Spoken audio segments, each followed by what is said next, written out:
ಇನ್ನೂ ಒಂದು ಮಾತು ಹೇಳ್ತೀನಿ, ಪುನೀತ್ ಕೆರೆಹಳ್ಳಿಗೆ ನೇರ ಎಚ್ಚರ ಕೊಡ್ತೀನಿ ವಿಚಾರಕ್ಕೆ. ಪುನೀತ್ ಕೆರೆಹಳ್ಳಿಗೆ ಹೇಳ್ತೀನಿ, ಕರ್ನಾಟಕದಾಗ ಯಾವ್ದೇ ಜಿಲ್ಲಾಕ್ ಹೋಗಿರ್ಬೇಕು, ಇಲ್ಲಿ ಬಂದು ಸಿಗಬೇಡ, ಸುಮ್ಮ ಅಲ್ಲೇ ಹೋಗಂತೇಳಿ ಪುನೀತ್ ಕೆರೆಹಳ್ಳಿಗೆ ನೇರ ಎಚ್ಚರ ಕೊಡ್ತೀನಿ. ಇವತ್ತು ಬಾಗಲಕೋಟೆಗೆ ನಾನು ಇಲ್ಲಿ ಬಂದು ನಿಲ್ಲೋದಕ್ಕೆ ಏಕೈಕ ಕಾರಣ, ಒಬ್ಬ ವ್ಯಕ್ತಿ ಹೇಳಿದ್ದ, ಬಾಗಲಕೋಟೆಗೆ ಬಂದ್ರೆ ಪುನೀತ್ ಕೆರೆಹಳ್ಳಿ ನಿನ್ನನ್ನ ಬಾಗಲಕೋಟೆಯ ಗಡಿಯನ್ನು ದಾಟಿ ಒಳಗೆ ಬರೋಕ್ ಬಿಡೋದಿಲ್ಲ ಅಂತ. ಬಾಗಲಕೋಟೆಯ ವೀರಾಪುರದಲ್ಲಿ ಬಂದು ನಿಂತಿದ್ದೀನಿ ನೋಡು ಅಂತ ಹೇಳುವ ಕಾರಣಕ್ಕಾಗಿಯೇ ಬಂದು ನಿಂತಿದ್ದೀನಿ. ಬರೋದಕ್ಕೆ ಬಿಡಲ್ಲ ಅಂತ ಹೇಳಿದ್ದಲ್ಲ, ಪುರ ಪ್ರವೇಶಕ್ಕೆ ಅವಕಾಶ ಕೊಡಲ್ಲ ಅಂತ ಹೇಳಿದ್ದಲ್ಲ. ಬಾಗಲಕೋಟೆಯ ವೀರಾಪುರದ ವೀರ ನಾಡಿನ ಜನರ ಜೊತೆ ನಾನು ಇದೇ ವೇದಿಕೆಯಲ್ಲಿ ನಿಂತಿದ್ದೀನಿ. ಕೇಳಿಸ್ಕೋ, ನೋಡು. ಯಾರಿಗೆ? ಹಿಂದೂ ಸಮಾಜಕ್ಕೆ ಸವಾಲಾಗ್ತೀರಿ. ಯಾರಿಗೆ ಸವಾಲಾಗ್ತೀರಿ? ಹಿಂದೂ ಸಮಾಜಕ್ಕೆ. ರಾಮ ಮಂದಿರವನ್ನ ಕೆಡವಿದು ಅನ್ನುವ ಇತಿಹಾಸ ನಿಮ್ಮ ಹತ್ರ ಇರಬಹುದು. ಅದೇ ರಾಮ ಮಂದಿರವನ್ನ ಭವ್ಯವಾಗಿ ಕಟ್ಟಿ ಮೆಟ್ಟಿ ನಿಂತೆವು ಅನ್ನೋ ಇತಿಹಾಸ ನಮ್ಮ ಹತ್ರ ಇದೆ. ನಿಮ್ಮ ಹತ್ರ ಕೆಡವಿದ ಇತಿಹಾಸವಾದ್ರೆ ನಮ್ಮ ಹತ್ರ ಕಟ್ಟಿ ತೋರಿದ ಇತಿಹಾಸ ಇದೆ.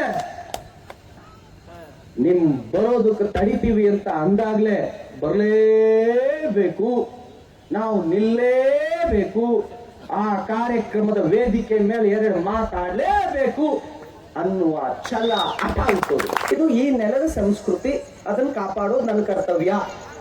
ನಿನ್ನ ಭೂಮಿಲಿ ಅದನ್ನೇನ್ ಬೇಕಾದ್ರೂ ಕರೆದಿರ್ಬೋದು, ನಿನ್ನ ಭೂಮಿಲಿ ಅದನ್ನೇನ್ ಬೇಕಾದ್ರೂ ಕರೆದಿರ್ಬೋದು, ನನ್ನ ಭೂಮಿಲಲ್ಲ. ನಿನ್ನ ಭೂಮಿಯಲ್ಲಿ ನಿನ್ನ ಚಿಕ್ಕಪ್ಪನ ಮಗಳನ್ನ ನೀನು ಹೆಂಡತಿ ಅಂತ ಕರಿಬಹುದು. ನನ್ನ ಭೂಮಿಲಿ ತಾಯಿ ಅಂತ ಕರೆದು ಗೌರವಿಸಿದ್ದೇವೆ, ತಂಗಿ ಅಂತ ಕರೆದಿದ್ದೇವೆ. ನಿನ್ನ ಮಣ್ಣಿನಲ್ಲಿ ಅಣ್ಣನ ಹೆಂಡತಿ ನಿನ್ನಗೆ ಮಡದಿ ಆಗಬಹುದು. ನನ್ನ ಭೂಮಿಯಲ್ಲಿ ನನ್ನ ಅಣ್ಣನ ಹೆಂಡತಿ ನನಗೆ ತಾಯಿ ಆಗ್ತಾಳ. ನಿನ್ನ ಭೂಮಿಯಲ್ಲಿ ನೀನು ನಿನ್ನ ತಂಗಿ ಒಟ್ಟಿಗಿರ್ಬೋದು, ನನ್ನ ಭೂಮಿಯಲ್ಲಿ ನನ್ನ ತಂಗಿ ನನಗೆ ತಾಯಿ ಆಗ್ತಾಳ. ಈ ಮಣ್ಣಿನ ಗುಣ ಅದು, ಈ ಮಣ್ಣಿನ ಋಣ ಅದು. ಇಂಥ ಮಣ್ಣಿನ ಪ್ರತಿ ಸಂಸ್ಕೃತಿಯನ್ನು ಕಾಪಾಡಬೇಕಾಗಿರೋದು ಈ ದೇಶದ ಯುವಕರಾದ ನಿಮ್ಮ ಕರ್ತವ್ಯ. ಯಾರೋ ಬರೋದಿಲ್ಲ ಈ ಸಂಸ್ಕೃತಿಯನ್ನು ಕಾಪಾಡೋದಕ್ಕೆ, ಈ ಸಂಸ್ಕೃತಿನ ಉಳಿಸೋದಕ್ಕೆ ಬೇರೆ ಯಾರೋ ಬರೋದಿಲ್ಲ. ಧರ್ಮದ ಪರ ಹೋರಾಟ ಅಂದ ತಕ್ಷಣ ಕೋಮುವಾದಿ. ನಾವು ಒಂದು ಕೋಮನ್ನು ಪ್ರಚಾರ ಮಾಡ್ತಾ ಇರೋದಲ್ಲ, ಒಂದು ಸಂಸ್ಕೃತಿಯ ಪರವಾಗಿರುವಂತದ್ದು. ಈ ದೇಶ ಎಷ್ಟೋ $1 ಟ್ರಿಲಿಯನ್ ಶ್ರೀಮಂತ ರಾಷ್ಟ್ರ ಅಲ್ಲ. ನೀವೇನಾದ್ರು ಹೇಳಿದ್ರೆ ಕೇಳಿ ಯಾರಾದ್ರು, ನಿಮ್ ದೇಶ ಎಷ್ಟು ಶ್ರೀಮಂತ ಅಂತ ಅಂದ್ರೆ, ನನ್ನ ದೇಶದ ಶ್ರೀಮಂತಿಕೆಯನ್ನ ಹಣದಿಂದ ಅಳೆದಿಲ್ಲ, ನಾವು ಸಂಸ್ಕೃತಿಯಿಂದ ಅಳೆದಿದ್ದೀವಿ. ಸಂಸ್ಕೃತಿಯಿಂದ ಅತ್ಯಂತ ಶ್ರೀಮಂತವಾದಂತ ರಾಷ್ಟ್ರ ಅಂದು, ಅಂತ ಸಂಸ್ಕೃತಿಯ ವಾರಸ್ದಾರು ನಾವು ನೀವು. ಅಪ್ಪ ತಾತ ನನಗೆ ಎಷ್ಟು ಜಮೀನು ಮಾಡಿದೆ ಅಂತ ಕೇಳಬೇಡಿ.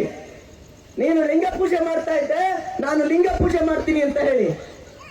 ನೀನು ವಿಶ್ವಕರ್ಮನಾಗಿದ್ದೆ, ನಾನು ವಿಶ್ವಕರ್ಮನಾಗಿರ್ತೀನಿ ಅಂತ ಹೇಳಿ. ನೀನು ಒಕ್ಕಲಿಗನಾಗಿದ್ದೆ, ನಾನು ಒಕ್ಕಲಿಗನಾಗಿರ್ತೀನಿ ಅಂತ ಹೇಳಿ. ನೀನು ಕುರುಬನಾಗಿದ್ದೆ, ನಾನು ಕುರುಬನಾಗಿರ್ತೀನಿ ಅಂತ ಹೇಳಿ. ನೀನು ಬ್ರಾಹ್ಮಣನಾಗಿದ್ರೆ ನಾನು ಬ್ರಾಹ್ಮಣನಾಗಿರ್ತೀನಿ ಅಂತ ಹೇಳಿ. ಆದ್ರೆ ಶ್ರೇಷ್ಠತೆಯನ್ನ ಮಾತ್ರ ಮಾಡಬೇಡಿ. ನೀವೆಲ್ಲರೂ ನಿಮ್ಮ ಸಂಸ್ಕೃತಿಯ ಆಧಾರದ ಮೇಲೆ ರಾಷ್ಟ್ರಕ್ಕೆ ಕೊಡುಗೆಯನ್ನ ಕೊಟ್ಟೋಗಿ. ಆದ್ರೆ ಹೋರಾಟಗಾರರನ್ನು ಕೈ ಬಿಡಬೇಡಿ. ಕ್ರಾಂತಿಯ ಹೋರಾಟಗಾರರಿಗೆ ಅಪಪ್ರಚಾರ ಇದ್ದದ್ದೇ.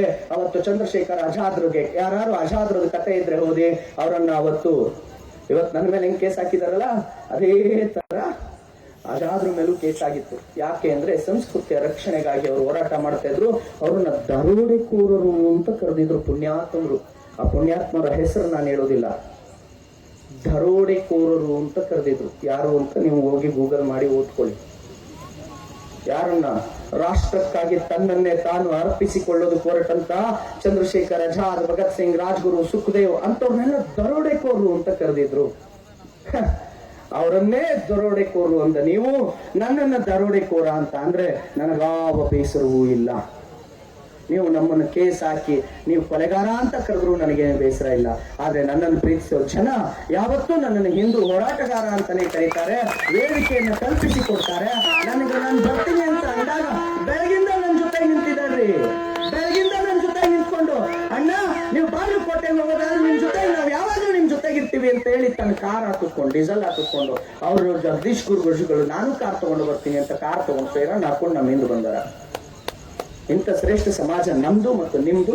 ಹಾಗಾಗಿ ನಾನು ನಿಮ್ಮೆಲ್ಲರಲ್ಲೂ ಹೇಳ್ತೇನೆ, ನಿಮ್ಮೆಲ್ಲರ ಬೆಂಬಲ ಸದಾ ಕಾಲ ನಮ್ಮಂತ ಹೋರಾಟಗಾರರ ಜೊತೆಗಿರ್ಲಿ. ನಾವು ಒತ್ತಿನ ರೊಟ್ಟಿಯ ಗಂಜಿಗಾಗಿ ಕಂಡವರ ಮನೆ ಮುಂದೆ ನಿಲ್ಲೋದು ಬೇಡ. ನಾವು ಹಿಂದೂ ಕಾರ್ಯಕರ್ತರು ನಿಮ್ಮ ಮನೆ ಮುಂದೆ ನಿಂತಿರ್ತಾವ, ನೀವ ನಮಗೆ ಅನ್ನ ಹಾಕಬೇಕು, ನೀವ ನಮಗೆ ಬೆನ್ ತಟ್ಟಬೇಕು. ಹೋಗಲ ಹೋರಾಟಕ್ಕೆ ನಿಮ್ಮಿಂದ ನಾವು ಇದೀವಿ ಎಂದು ಸಂದೇಶವನ್ನು ನೀವೆಲ್ಲ ಕೊಡೋದಾದ್ರೆ, ಹಿಂದೂ ಹೋರಾಟಗಾರರು ಗೋರಕ್ಷಕರ ಜೊತೆ ಈ ವೀರಾಪುರ ಸುಕ್ಷೇತ್ರ ಜನತೆ ಇದೀವಿ ಅನ್ನೋ ಸಂದೇಶವನ್ನು ಕೊಡೋದಾದ್ರೆ ನನ್ನ ಜೊತೆಗೆ ಕೊಟ್ಟು ಕಳಿಸಿ. ಇಡೀ ಸರ್ಕಾರವನ್ನು ಹಿಡ್ಕೊಂಡು ಎಲ್ಲರನ್ನು ಜೊತೆಗಿಟ್ಕೊಂಡು ಬಾಗಲಕೋಟೆಗೆ ಬರಕ್ ಬಿಡಲ್ಲ ಅಂದ್ರೆ ಬಾಗಲಕೋಟೆಗೆ ಬಂದು ಈ ವೀರಾಪುರದ ಜನರ ಬೆಂಬಲವನ್ನು ಕೂಡ ಹೋರಾಟಗಾರರ ಹೆಗಲಿಗೆ ಹಾಕೊಂಡು ಹೊರಡ್ತಾ ಇದ್ದೇನೆ. ಇನ್ನೊಮ್ಮೆ ಹಿಂದೂ ಕಾರ್ಯಕರ್ತರಿಗೆ ಸವಾಲ್ ಹಾಕಬೇಕಾದ್ರೆ ಈ ವೀರಾಪುರದ ಜನರ ಕೂಗು ನಿನ್ ಕಿವಿ ಕೇಳಿಸ್ಬೇಕು. ಇನ್ನೊಂದು ಸಲ ಬಾಗಲಕೋಟೆಗೆ ಯಾವುದೇ ಹಿಂದೂ ಕಾರ್ಯಕರ್ತನ ತಡೆದು ನಿಲ್ಲಿಸ್ತೀನಿ ಅಂತ ಅಂದ್ರೆ ಅವನಿಗೆ ಮೊದಲ ವೇದಿಕೆಯನ್ನ ಇದೇ ವೀರಾಪುರ ಕೊಡುತ್ತೆ ಅನ್ನೋ ಸಂದೇಶವನ್ನು ಹಿಂದೂ ಕಾರ್ಯಕರ್ತನ ತಡೆಯುವ ಶಕ್ತಿ ಯಾರಿಗೂ ಇಲ್ಲ ಅಂತ ಹೇಳ್ತಾ ನಿಮ್ಮೆಲ್ಲರ ಆಶೀರ್ವಾದವನ್ನು ತೆಗೆದುಕೊಂಡು ನಿಮ್ಮ ಮನೆಯ ಮಗ ನನ್ನ ಮಾತಿಗೆ ವಿರಾಮ ಕೊಟ್ಟು ಹೊರಡ್ತಾ ಇದ್ದೀನಿ. ಜೈ ಹಿಂದ್, ಜೈ ಶ್ರೀರಾಮ್.